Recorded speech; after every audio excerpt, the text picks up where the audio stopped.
Hi, my name is Christy, and for this first forum, I chose architecture that is at the Capitol building.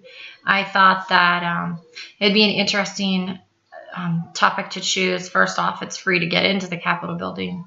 You don't have to pay to get in, so there's a lot of art to look at that's there, and I think sometimes that for some people, just looking at artwork, whether it's paintings, sculptures, things like that, can actually help them understand history more than just hearing somebody read a story about events that happened in the past.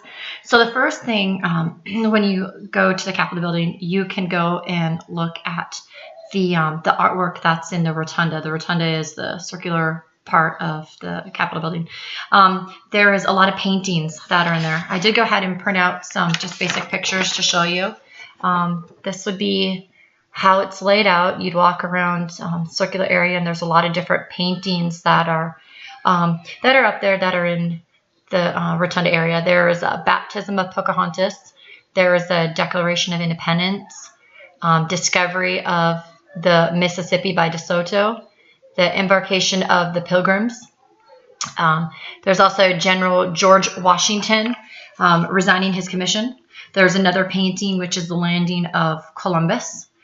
There's also the surrender of General Burgoyne, and there's also a painting of the surrender of Lord Cornwallis.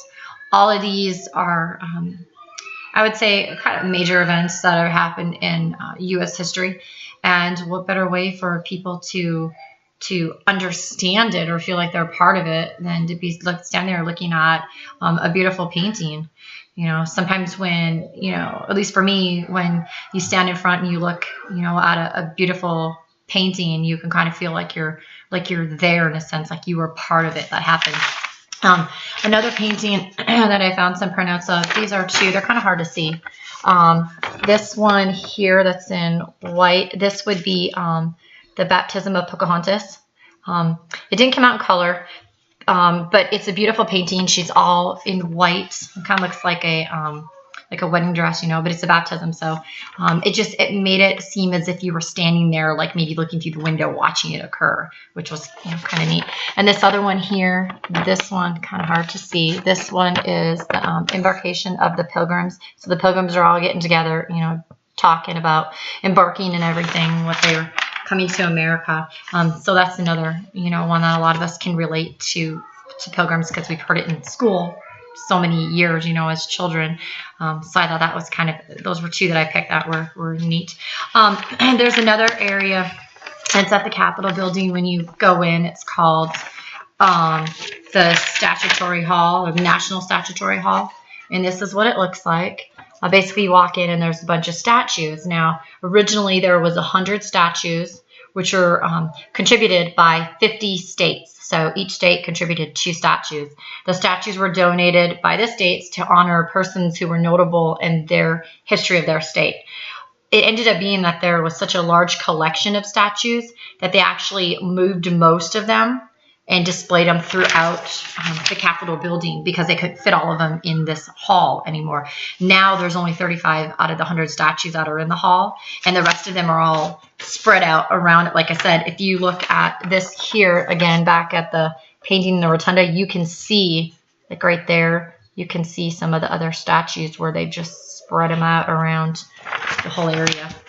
The last area of architecture, painting, artwork that I had found, which I thought was really, really neat, was in the eye of the rotunda. And this is called the Apotheosis of Washington, which is really, really neat. If you look on it, he's sitting basically as if he's going to heaven to become a god. And we all know who George Washington was. It's just a really, really neat picture. He's has Lady Liberty, the goddess of liberty, one side of him, the goddess Victoria on the other side of him. And then he has 13 maidens. Each of the maidens have a star above their head, which is supposed to represent the original 13 colonies. So this is a pretty neat painting. It was painted in 1865 by Constantino Brumidi, and he was an actual Irish immigrant. or I'm sorry, not Irish, Italian immigrant.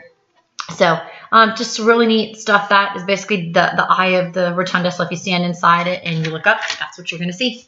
So very cool. Again, I think it's really important. I think it's really important for anybody at any age, whether you love the country or love art, to go there and look at all of the artwork that there is. Thank you.